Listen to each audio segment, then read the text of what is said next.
Diante de várias notícias de fuga de capital na Bolsa de Valores, como agora em 2024, no primeiro semestre, a mais intensa desde 2020, os estrangeiros retiraram 6,54 bilhões da Bolsa.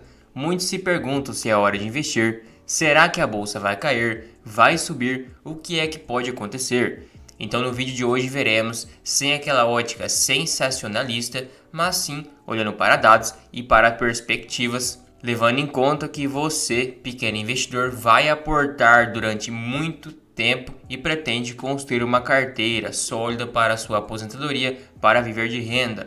Mas antes de tudo, não esqueça de garantir a sua vaga no meu treinamento de ações para você que quer encontrar boas oportunidades, calcular o lucro projetado, preço teto e muito mais. Então, para você que deseja aprender a investir melhor na bolsa de valores, está disponível meu treinamento. Vou deixar o link aqui na descrição do vídeo e também no primeiro comentário fixado. Primeiro de tudo, o que é que precisamos entender? O Ibovespa hoje está por volta de 129 mil pontos, mas desde 2020 praticamente vem andando de lado e o lucro das empresas vem crescendo cada vez mais. Então, o Ibovespa, você não olha somente para esse número isoladamente, mas sim como está o cenário das empresas ajustado pelo lucro. Por quê? Em 2019 e 2020, o Ibovespa estava nas suas máximas históricas, as cotações, por exemplo, dos bancos, em que é um setor muito perene, estava bem semelhante às cotações de hoje. Porém, o lucro era 2 vezes menor, era 50% do lucro de hoje.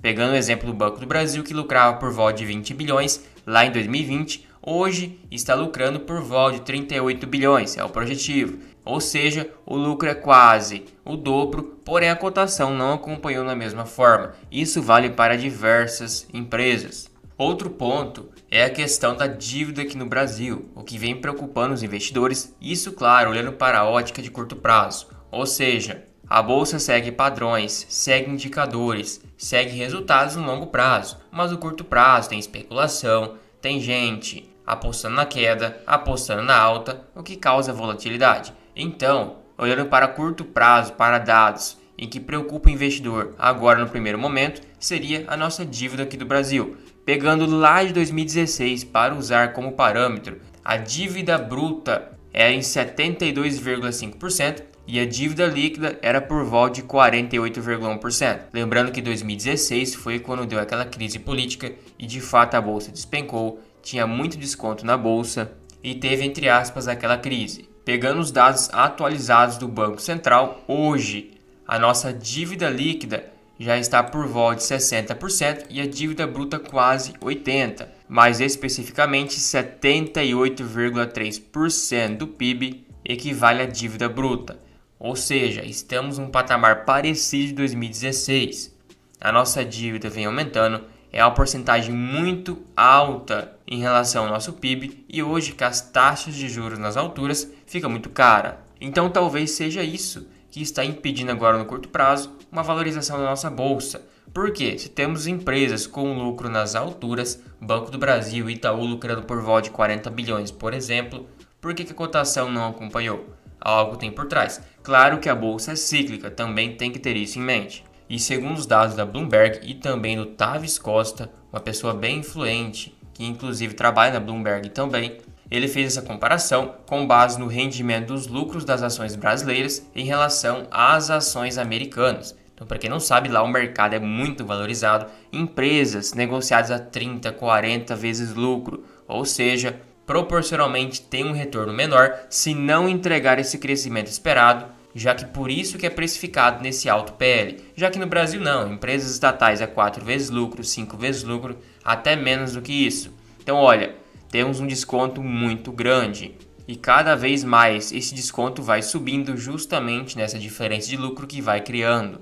Outro ponto é que o mercado de ações brasileiro em relação à oferta monetária que temos aqui no país está no nível mais subvalorizado desde 2016, onde teve aqueles escândalos de corrupção e tudo mais. Então, olha, praticamente estamos no mesmo patamar da pandemia, patamar também de 2016, patamar de 2008. Então, contra dados não há argumentos. Obviamente que tudo que está barato pode ficar mais barato, mas quando você monta uma carteira focado justamente para a sua aposentadoria, é sinal que você não tem um grande aporte para fazer de uma única vez. Então você vai ficar aportando durante meses, centenas de meses. Então o que vale é comprar barato e não tentar acertar o melhor mês, o melhor preço possível. Agora pegando o indicador de PL, basicamente está tão subvalorizadas as ações brasileiras quanto no início dos anos 2000. Então a realidade é que realmente comprar na baixa e vender na alta é mais fácil de falar quando fazer. Quando as oportunidades acabam se apresentando, os investidores frequentemente as descartam, concentrando-se em razões pessimistas que já refletem nas valorizações historicamente baixas. Ou seja, agora que as ações estão em baixa, as ações estão entregando um alto dividendo yield, tem uma boa perspectiva futura em relação ao preço que é pago hoje, as pessoas têm medo, inventam mil e uma desculpa, que é reflexo do cenário atual, que de fato é, porém, isso é justificativa de estarem baratas. Se o Brasil estivesse voando, estivesse nas alturas, as empresas, as ações não estariam no preço de hoje. Se você pegar o índice de preço sobre lucro aqui da Bolsa de Valores, desconsiderando Petrobras e Vale, que acaba distorcendo um pouco, hoje estamos em 10,27, bem abaixo da média, que é 12,15. Inclusive essa média acaba sendo arrastada tanto para cima quanto para baixo por desvio padrão. Isso, claro, que o setor de energia elétrica também, que tem uma porcentagem muito alta da bolsa, também acaba puxando para cima, já que não está tão depreciado igual o setor financeiro, mas de certa forma estamos abaixo da média, nem preciso dizer que muito abaixo dos anos de alta, como de 2017 até comecinho de 2020. Então também, segundo a matéria da Empíricos, quem investe com foco em dividendos hoje está com o bolso mais cheio. O montante total de dividendos distribuídos nos 9 primeiros meses de 2024 já supera em 30% o valor pago em 2023. Então, segundo o levantamento feito pela Fintech Meu Dividendo, em 2023, nos 9 primeiros meses, foram pagos 171 bilhões de dividendos. Agora, em 2024, 222 bilhões em dividendos. Olhando talvez para um dos setores mais perenes da bolsa, o setor financeiro, o que temos é o seguinte: o Itaú num PL de 7,4 vezes, se fizer a perspectiva, o PL tende a reduzir um pouco ainda. Banco do Brasil também com PL futuro próximo de 4. Bradesco e Santander estão com PL mais elevado por causa que são cenários diferentes. Cenário em que caíram muito seus lucros, agora estão em fase de recuperação e de fato entregando essa recuperação o PL fica bem menor. Mas de fato ainda, pegando a média de PL de todos esses bancos e também da Itaúsa, que é uma holding, acabam ficando bem abaixo da média, indicando que está num cenário igual ou semelhante daquelas crises passadas. E todas as empresas, com exceção, claro, do Bradesco e do Santander que caíram lucros, vêm entregando um bom CAGR nos últimos 5 anos, 7,5%, 11% e 6%. Acima da inflação, ou pelo menos igual a ela. E todas elas, também com exceção das empresas que estão passando por crises e agora apresentando uma recuperação, com um ROI excelente para o setor financeiro. E olhando para o indicador de preço sobre valor patrimonial também no setor bancário, que acaba ficando até que preciso em questão de valuation, o Itaú, por mais que saia 1,44, é um patamar bem abaixo das médias. Banco do Brasil, Bradesco e Santander não preciso nem dizer que é bem abaixo das médias, e Itaúsa também. Sendo que se você pegar a evolução do lucro, por exemplo, dos dois bancos que estão voando, Banco do Brasil e Itaú, não tem como pegar o Santander e o Bradesco, porque são fases diferentes, são propostas diferentes, é uma proposta de recuperação diferente do Banco do Brasil e do Itaú, que vem voando desde 2019, 2020. Então olha, 2019, quando a bolsa estava nas alturas, o lucro é praticamente metade do lucro de hoje. Então, de fato, a cotação não subiu junto com a proporção do seu lucro. E mesmo se você pegar as estatais, como a Petrobras, que hoje o petróleo não está nas alturas como estava nos anos passados, nem o minério de ferro, inclusive tem a crise com a China, essas empresas estão com o indicador EV sobre EBITDA, que fica melhor a precificação, baixos também, por volta de 3 a 4 vezes.